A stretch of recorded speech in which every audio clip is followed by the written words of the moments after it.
Despite sharing different mediums, one a movie while the other made for television, WandaVision and Wonder Woman 84 both share in the themes of grief, loss, loneliness, and the dilemma they face of preserving the lie at the cost of society or sacrificing their loved ones for the greater good.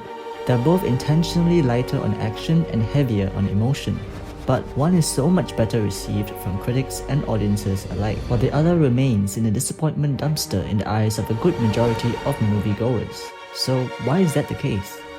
Before we begin, I should preface this by saying, no, this isn't me trying to drag Wonder Woman 84 in the mud to place WandaVision on a pedestal. I enjoyed Wonder Woman 84, I liked it, and made a video on, in my view, one of its best sequences. Though it remains that Wonder Woman 84 could have been much better, and as it happens, WandaVision gives us a perspective as to how. We last saw Wanda at the end of Avengers Endgame. From the look on her face, she seemed to be teetering between indifference and melancholy, but we aren't quite sure because it's never addressed. Then, WandaVision begins with a complete 180 degrees twist, throwing us all in a state of confusion. We start wondering, why is Wanda in a sitcom reality with Vision? Isn't he dead? What has happened since the events of Endgame?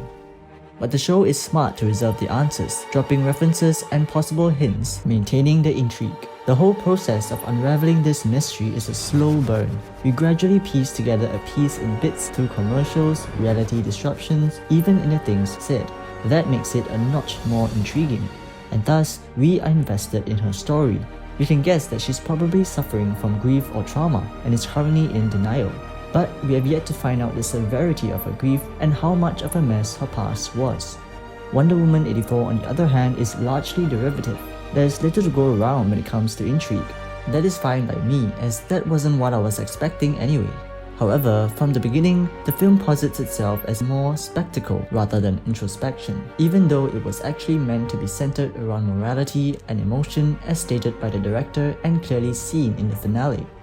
A mix of spectacle and introspection would have been great too. Unfortunately, neither the spectacle nor introspective moments were meaningful enough to give lasting impressions. This is one of the reasons why the sequence where Diana renounces her wish and learns to fly, which is my favorite and arguably the film's strongest point, didn't hit as well as it should have. As you know, both shows share the themes of grief and tragedy. WandaVision does a great job at layering tragedy upon tragedy in Wanda's character, and even allows Wanda to express her grief in multiple settings of increasing intensity. In what is arguably the best episode in the series, we see that Wanda's happiest moments as a child were when she sat among her family watching sitcom episodes. An idyllic reality where all is well in the end, set against the backdrop of turbulence amidst a violent conflict outside her home. As Wanda gazes upon the idyllic images of the show, an emotional piece of music plays, serenading us into the moment with Wanda, her serenity, her felicity, free from the emotional scars of the future. Obliterated in an instant. And there we witness the birth of a trauma with the death of her parents, along with her bliss. The execution of this whole sequence is excellent, but what is shown next really takes the cake. We get a good look at Wanda staring in utter shock at the aftermath of her surroundings. And then, in the midst of the destruction, we see the Dick Van Dyke Show still playing amongst the rubble, juxtaposing hope and idealism against her bleak reality. Almost as if alluding to Wanda's mind, where, surrounded by trauma and tragedy, lies a distant, hopeful memory stashed deep within, imprisoning her in an escapist reverie. By letting the scene play out in such a way, we share in Wanda's shock and disbelief. Her story becomes a whole lot more tragic. By the end of the episode, you realize it was all a bad dream. None of it was real. This line sets up clearly the reason why Wanda eventually chooses to live in a sitcom reality, to return to the bliss she once knew, and escape from the pain of yesteryears. We empathize greatly. Here, she still holds out hope, but as she faces tragedy upon tragedy, her hope diminishes over time. On the other hand, Wonder Woman 84's narrative centers around a magical stone and its malevolence. It suffers from a lack of development around Diana as a character. For example, what she's had to grapple with since the first movie, how it has affected her emotionally or mentally, and whether she has changed since then.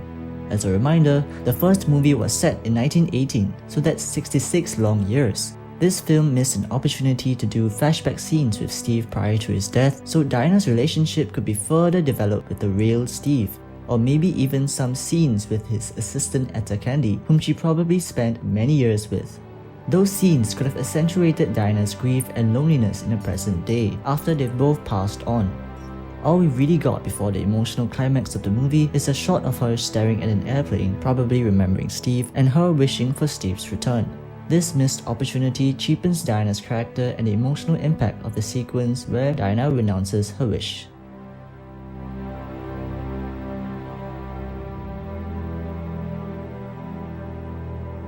Having lost their significant others, both heroes suffer from loneliness. But Wanda's loneliness is more fleshed out through her backstory and most importantly, with Wanda directly communicating her emotions, or the lack thereof. It's just like this wave washing over me again and again. It knocks me down, and when I try to stand up, it just comes for me again. And I can't. It's just gonna drown me. Here, Wanda is all alone in a foreign country dealing with the loss of her brother. As simple as it is, this scene of her talking about her loss and loneliness she suffers is crucial. That's because we wish to understand the characters we watch, their thoughts, emotions, motivations, otherwise there would be a disconnect from the character and the story loses its grip. As Wanda pours out her emotional struggles to us through her conversation with Vision, many of us probably found ourselves relating to them. Like us, she's flawed, she's broken, she's human. This relatability brings us much closer to the character and allows for us to have greater empathy for her. Also, this scene does two important things. One, it foreshadows the onset of Wanda's depression and at the same time cements their relationship as authentic, enduring, and warm. But what is grief? If not love, persevering?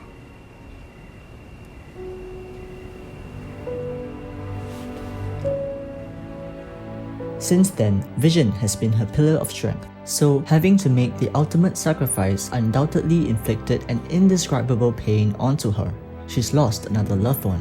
Unlike the times her brother and parents were killed, this time she was the killer.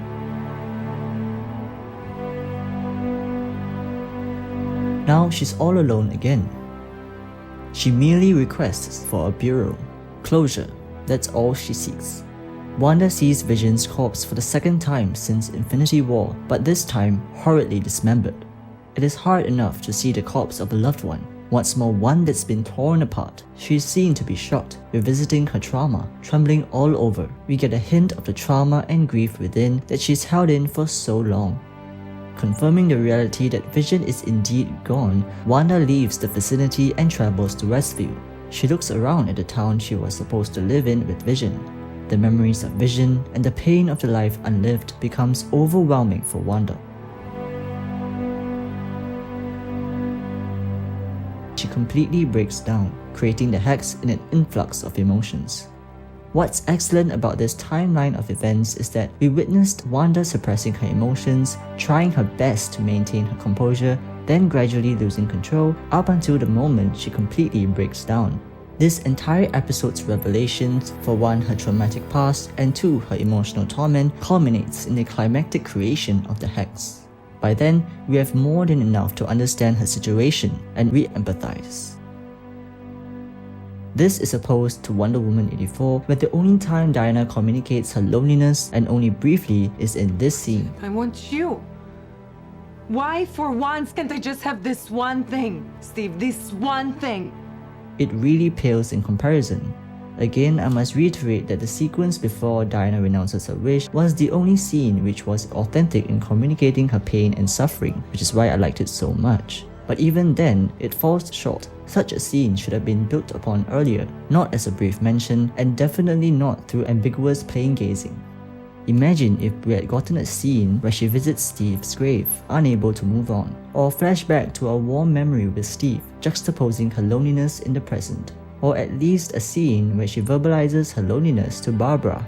That would have brought more depth to Diana's character.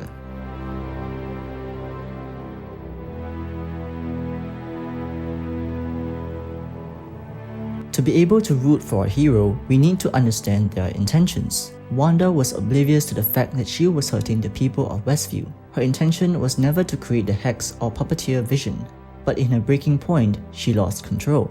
It was all born out of severe and prolonged pain. Imagine what it's like to have this perfect imagination of somebody you love birthed into reality.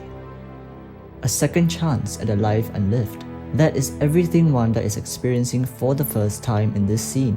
It's no wonder Wanda held on to this fake reality instead, at the expense of, albeit unbeknownst to her, the residents of Westview. Indeed, she caused a great deal of suffering to the town. We acknowledge that she isn't innocent, but we also understand that it wasn't her intention to cause harm, only to live with love. This is in contrast to Wonder Woman 84, where Diana was not oblivious to the fact that Steve wasn't actually Steve. She willingly chose to hold this random man hostage, pretending he is Steve instead. This choice wasn't born out of utter desperation or pain as WandaVision portrays. There's no justification for her choice, no layers of grief or loneliness for her to get behind. The choice comes easy to her. There's no dilemma regarding the use of an innocent man's life. She is simply okay with it. If only the film did a better job at highlighting her anguish and suffering all these years, and even showed Diana riddled with guilt over using the innocent man as Steve. She wouldn't have been innocent, but we would have understood her intentions and empathized with her.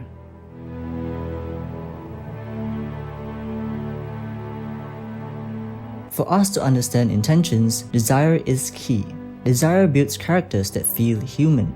All of us have desires, so we want to see characters try to achieve what they desire. A common theme in Wanda's story is the fact that she tries to do good things but ends up walking the wrong path, be it associating with the wrong compatriots or making fatal mistakes. She had always desired to fill the emptiness in her from having lost loved ones and to make the world a better place. Desires in which we can understand. And the show does well by putting both desires in conflict with one another. This conflict of desire has really plagued her story from the beginning. She loses Pietro while trying to save Sokovia and the world. She tries to hold on to love and hope after Pietro's demise through Vision's company, only to have that ripped from her in order to save the world again. She tries to save Westview residents after she realizes the pain she's been causing them, being confronted with the choice to sacrifice her loved ones again. Then finally tries to do the right thing by dissolving the Hex, losing her family as a result. So Wanda's conflict of desires further humanizes her and weaves more anguish into her story. Thus, we understand her intentions and we're more inclined to empathize with her.